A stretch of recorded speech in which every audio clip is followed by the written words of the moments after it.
दूसरा सूत्र अष्टावक्र जी का।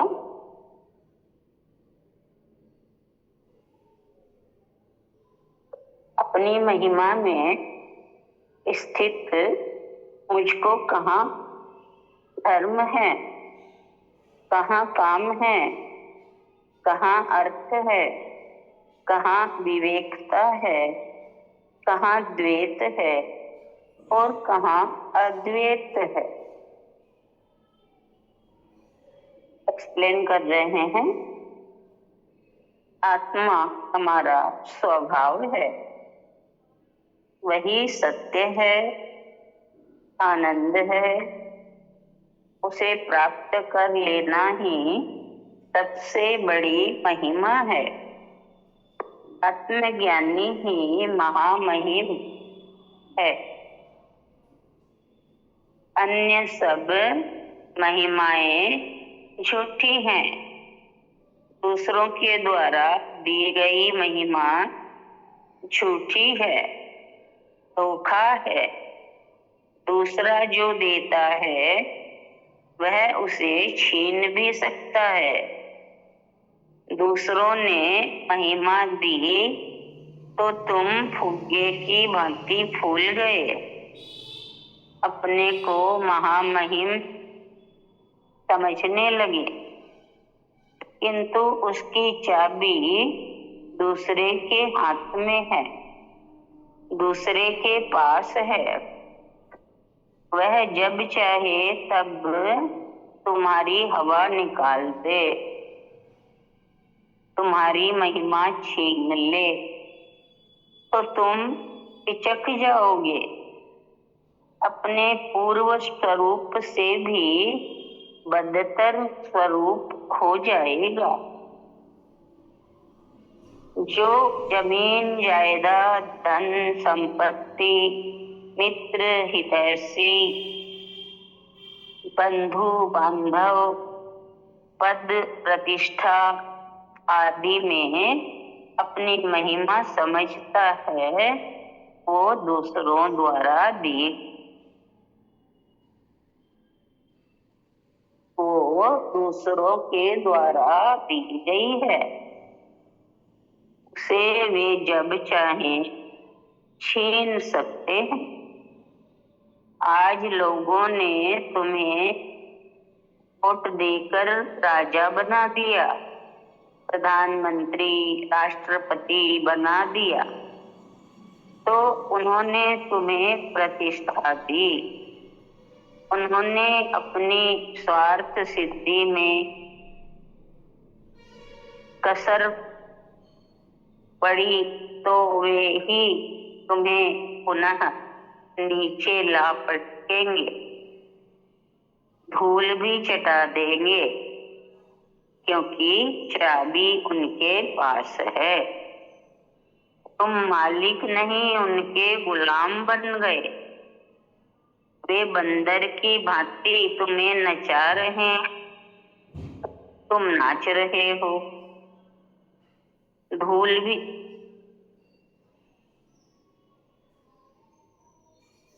इसी को तुम महिमा कहते हो। किंतु जनक कहते हैं कि अपनी महिमा में जो स्थित हो गया, आत्मा ही मेरी महिमा है, इसमें स्थित हो जाने से मैं महामहिम, मेरी इस महिमा को कोई छीन नहीं सकता। यह मेरी निजी है, जो स्वयं मैंने प्राप्त की है, स्वयं मैंने प्राप्त की है।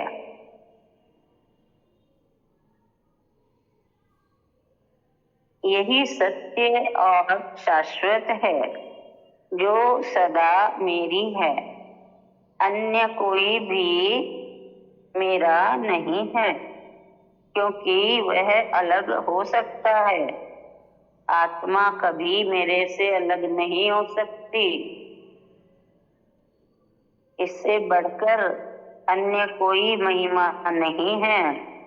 जिसमें स्वयं की महिमा नहीं है, वे ही दूसरों के द्वारा महिमा चाहते हैं। किंतु जिसने निज की महिमा प्राप्त कर ली, वही श्रेष्ठ है। इस निज की महिमा को प्राप्त करने के लिए विभिन्न साधनों का प्रयोग किया जाता है। धर्म, अर्थ, काम, विवेक आदि भी साधन हैं। इसी प्रकार ध्यान, धारणा, समाधि, जप, पूजा, श्रवण, निधिध्यासन, शास्त्र, गुरु, सत्संग आदि सभी साधन मात्र हैं, किंतु उपलब्धि के बाद इनका कोई उपयोग नहीं है। आत्मज्ञान के बाद ही इन्हें ढोते रहना मूढ़ता है। बाद में ये साधन भी बंधन बन जाते हैं। शास्त्रों में कहा है, उत्तीर्ण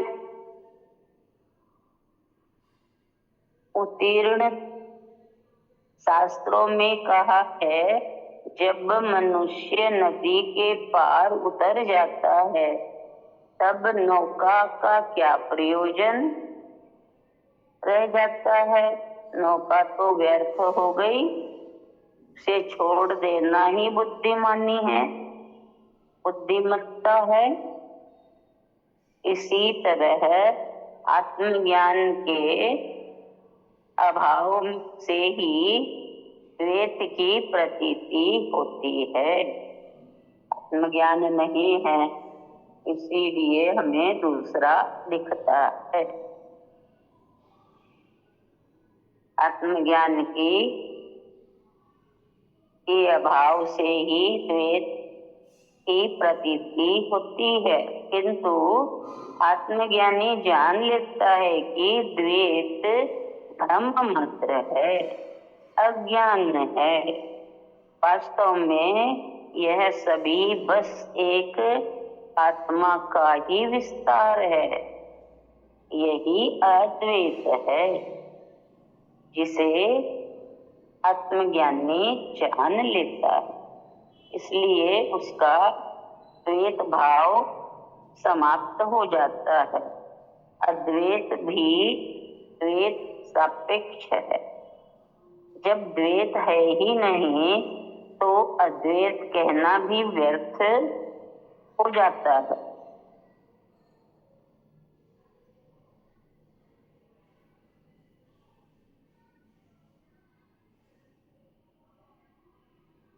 मैं केवल आत्मस्वरूप हूँ। जनक की यह बड़ी अनूठी अभिव्यक्ति है। आत्मज्ञानी ही ऐसा अभिव्यक्ति दे सकता है। इस सूत्र में जनक कहते हैं कि मैं अपनी महिमा में स्थित हो गया, इसीलिए धर्म भी व्यर्थ हो गया।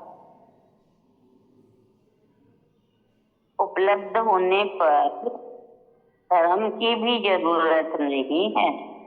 धर्म भी उपलब्ध होने का साधन मात्र है। सभी धर्मों में उपलब्धि की विधियां दी गई हैं। आचरण, कर्म कांड, योग, भक्ति, पूजा, पाठ सभी विधि मात्र है। इनकी उपयोगिता अज्ञानी के लिए है। जिसको ज्ञान नहीं है, उनके लिए ये सारे कर्म हैं। ज्ञानी के लिए ये सभी व्यर्थ हैं। धर्म का अर्थ किसी संगठन, संप्रदाय, मजहब आदि से नहीं है, बल्कि जो विधि आत्मज्ञान की ओर ले जाती है, वही धर्म है। इसलिए ये भी साधन है। इतना सुंदर लेसन हमें बताया गया। शुरू की जो पंक्ति थी उसी से ही आभास होने लगा था। ये कह रहे हैं ना, अपनी महिमा में स्थित मुझको कहाँ धर्म है। जो अपनी महिमा में स्थित हो गया, अपने आत्मज्ञान में जो स्थित हो गया, वो तो धर्म सब चीजों से परिपूर्ण हो गया। उसको फिर बाहर के धर्म कर्म कांड कहाँ करने पड़ते हैं, कुछ भी नहीं करना पड़ता। आत्मा ही सर्वस्व है, आत्मा ही परमात्मा है। और सुंदर बताएगा इसमें। नविता आप बताएं। हरिओम माँ। हरिओम। हाँ, आज का सूत्र बहुत सुंदर, जिसमें ये बताया कि आत्मा ही हमारा स्वभाव है, वो ही सत्य है और वो ही आनंद। तो बड़ी महिमा किसी कहा कि उसे प्राप्त कर लेना, उसमें स्थित हो जाना ही महामहिम हो जाना है। अन्यथा तो कहा कि सब महिमा झूठी है, यानी दूसरों के द्वारा जो भी महिमा कही जाती है या गाई जाती है, तो कहा कि आज वो तारीफ कर रहा है आपकी, कल वो तारीफ नहीं करेगा, तो मतलब हम तो उसके ही बंधन में बंध गए। तो यहाँ पे यही बताया कि मतलब दूसरा कोई तारीफ करता है तो हम फूले नहीं समाते हैं, लेकिन ये नहीं पता है कि दूसरा तारीफ कर रहा है तो वो कब वो हवा भी निकाल देगा, मतलब उसके पास ही चाबी है। तो वो कभी मतलब दूसरा तारीफ कर रहा तो खुश हो गए, नहीं किया तो दुखी हो गए। तो ये महिमा है ही नहीं, मतलब महामहिमता है ही नहीं। तो है क्या? तो कहा कि आत्मा में स्थित हो जाना ही महामहिम होना है। तो यहाँ पे सब चीज बता दी उन्होंने कि हमारे पास बाहर का यानी संसार का जो भी है, जैसे किसी के पास जमीन जायदाद खूब है, या रिश्ते नाते हैं, धन संपत्ति है, मित्र है, जो भी है, पद प्रतिष्ठा, सब लोग उसकी महिमा करते रहते हैं कि हाँ, गाते रहते हैं इतना अच्छा है, वो है, ये सब है। लेकिन कहा ये सब भी दूसरों के द्वारा दी गई होती है, यानी वो साधन है, साधनों से हमें वो चीजें मिली है। तो यहाँ पे कहा वो कभी भी छीन सकता है। बहुत ही स्पष्ट और क्लैरिटी से बताया गया कि केवल एक जो चीज है वो हमारी आत्मा में स्थित हो जाना, वो कोई नहीं छीन सकता, वो हमारी स्वयं की है। तभी हम महामहिम बनते हैं, उसमें स्थित होते हैं। अन्यथा तो कहा कि सब दूसरों के द्वारा दी गई हुई होती है। फिर यहाँ पे बताया कि जैसे कि जब तक ये आत्मज्ञान नहीं होता है तब तक ये साधनों की जरूरत है, लेकिन आत्मज्ञान होने के बाद भी यदि ये साधन ढोते रहते हैं तो कहा कि मूढ़ता ही है। जैसे नौका का उदाहरण बताया गया कि नदी पार हो गई तो अब नौका का क्या प्रयोजन रह गया, कि उसको छोड़ देना ही बुद्धिमत्ता होती है। यदि उसको ही ढोते रहेंगे तो हम पार पहुंच ही नहीं पाएंगे। तो यही आत्मज्ञानी की स्थिति होती है कि उससे सारे साधन छूट जाते हैं फिर जब आत्मज्ञान प्राप्त हो जाता है। और साथ में ये भी बताया कि जो मतलब आत्मज्ञान के अभाव में ही हमें द्वैत की प्रतीति होती है, यानी दो दो रहता है। लेकिन जब ज्ञान हो गया तो ये दो की भावना खत्म हो जाती है, तब लगता है कि द्वैत तो भ्रम मात्र है, अज्ञान है, सब कुछ वो एक ही आत्मा का विस्तार है। जब ये ज्ञान हो जाता है तो लगता है कि उसी की तो भिन्न भिन्न रूप है। मतलब जैसे शरीर के आंख नाक कान ये सब अंग है, वैसे ही लगेगा सबके प्रति कि अच्छा ये सब उसी की तो अंग है, अलग कहाँ से है। तो इस तरह एकत्व का भाव आ जाता है। फिर यहाँ पे ये बात भी बहुत सुंदर बताई कि जो हम अद्वैत की बात करते हैं तो कहा कि उसके सापेक्ष में द्वैत है, यानी जब द्वैत है तब अद्वैत है, द्वैत ही नहीं है तो अद्वैत भी नहीं रहेगा। इस तरह सापेक्ष में बताया। लेकिन जो आत्मज्ञानी होता है वो कहता है कि जैसे जनक जी के लिए कहा कि न वो कहते कि मेरे में द्वैत है और न कहते हैं अद्वैत है, यानी वो दोनों से ही परे हो जाते हैं, केवल कहते हैं मैं आत्म स्वरूप हूँ। तो ये ही बहुत अनोखी अभिव्यक्ति है उनकी। और साथ में ये भी बताया कि मतलब धर्म क्या है, तो धर्म क्या है कि जो विधि हमें आत्मज्ञान की ओर ले जाती है वही धर्म है।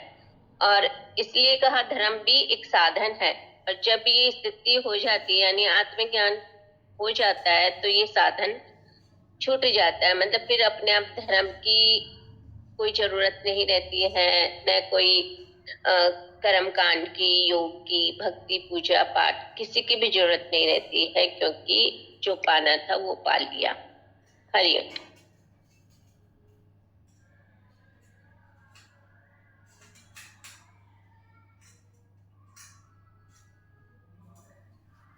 किरण जी बोले, नविता आपने बहुत सुंदर बताया। किरण जी। जय गुरुदेव माँ। हाँ, सेंटेंस बहुत अच्छा लगा कि मैं अपनी महिमा में स्थित, मुझे धर्म कहाँ, काम कहाँ। यदि महिमा में स्थित हो गया तो जान गया ना, सारा तो प्रयास यही था कि अपने आप को जानना है। पर वो बोलता मैं महिमा में ही स्थित हो गया क्योंकि मैं ही वो हूँ, ये उसको समझ में आ गया ना, तो उसको महिमा समझ में आ गई। जिसकी महिमा में गा रहा था वो तो मैं ही हूँ, तो उसमें स्थित हो गया। तो कहा अब उसे कोई धर्म से भी प्रयोजन नहीं और काम भी नहीं है। तो 4 पुरुषार्थ में हमारे धर्म, अर्थ और काम, चौथा है मोक्ष, वो उपलब्धि है। तो कहा ये तीनों चीज अब मेरे लिए निरर्थक जैसे हो गया। अब इससे प्रयोजन इसलिए नहीं है। पहले तो धर्म की परिभाषा बहुत सुंदर बताई कि कोई संगठन, कोई मंदिर में जाना, इस सब को हम धर्म मान के बैठते हैं ना, कि हमने नाम जप संकीर्तन कर लिया, बस हो गया, यही हमारा धर्म है। तो कहा नहीं, ये सब साधन है। कोई नाम जप करता है, कोई भक्ति करता है, भजन गाता है, कोई दर्शन की अभिलाषा रखता है, रोज जाता है, उससे प्रेम बढ़ेगा। तो ये सारे के सारे साधन है। जैसे एक बच्चा पूरा कॉलेज वगैरह सब कुछ कर लिया, स्नातक बन गया, अब उसको स्कूल और कॉलेज से कोई प्रयोजन नहीं। तो अब तो वो सब कुछ जान गया ना, अब तो बुक लिखेगा उसकी, सब पढ़ेंगे। तो आज जो कह रहे हैं जनक जी कि मैं तो अपनी महिमा में स्थित हो गया हूँ, तब मुझे न तो कोई काम है और न कोई धर्म अब मेरे को बांध सकता है। वो मुक्त हो गए एकदम। मोक्ष का मतलब ये है कि मुक्त है, तो सब तरह से वो स्वाधीन हो गए। तो कहा कि हम क्या करते हैं संसार में कि हर आदमी को प्यास होती है प्रशंसा की, और वो कभी इसके कारण महामहिम बन गया, कभी दान देके महामहिम बन गया, कभी सेवा करके बन गया। परंतु असल में सब क्या करते हैं कि उसके स्वार्थ के लिए ही उसे चढ़ा देते हैं। बोले जैसे फुग्गे में हवा है तो वो ऊपर चढ़ गया, तब हमारी सबने प्रशंसा की तो हम तो बड़े हो गए कि मैं तो महामहिम हूँ। परंतु जैसे फुग्गे की हवा निकलते ही नीचे आ जाता है, तो लोग जो हमको बढ़ावा दे रहे हैं, प्रशंसा कर रहे हैं, वही हमारी प्रशंसा करना बंद कर दें और उसकी अलावा वो हमारी निंदा भी करने लग जाए, टांग खींचने लग जाए, तो सारी हवा गुल। तो कहा तुमको आज किसी ने प्रधानमंत्री बना दिया, राजा चुन लिया, तो वो भी तो दूसरों के ही तुम भरोसे। लोकतंत्र में तो हम देखते हैं माँ कि आज है और कल वो गठबंधन फिर टूट गया, तो उसको रातों रात ना उसकी कुर्सी छीन जाती है। तो कहाँ का महामहिम, सारी चाबी लोगों के हाथ में है। तो कहा जब वो महामहिम तो वो है जो अपने बलबूते पे अपने आप में स्थित हो गया। अब उसको कोई कुछ बिगाड़ नहीं सकता, कोई उसकी हवा ना तो उसको ऊपर चढ़ा सकता है ना उसे नीचे खींच सकता है। तो बस यही है कि न फिर कुछ साधन की जरूरत रहती है। ये सारे साधन तब तक ही करने हैं जब तक वो अब उस स्थिति में नहीं पहुंचा। तो उसके बाद उसने साधन, इनको उन्होंने कहीं इसका खंडन मंडन नहीं किया, परंतु इसका आश्रय लेके अहंकार भी आ जाता है। मैं तो अभी भी जाप करता हूँ, मैं इतने जाप करता हूँ, तो उन सब से उसको मुक्ति मिल गई और वो अपने सहज में ही जाप भी चल रहा है तो अजपा चल रहा है, और ज्ञान भी है तो स्वयं का ज्ञान है। ज्ञान का पुस्तकों का कोई आधार लेने की जरूरत नहीं, रोज मैं पाठ करूंगा तो ही मेरा धर्म होगा। तो वास्तविक धर्म में वो स्थित हो गए हैं और अपनी महिमा के अंदर स्थित हो गए हैं, तो उसका न कोई कुछ बिगाड़ सकेगा, न कुछ उसे प्रयोजन रहेगा। वो सर्वथा स्वतंत्र और मुक्त है। जय गुरुदेव माँ। बहुत सुंदर किरण जी। जय गुरुदेव माँ।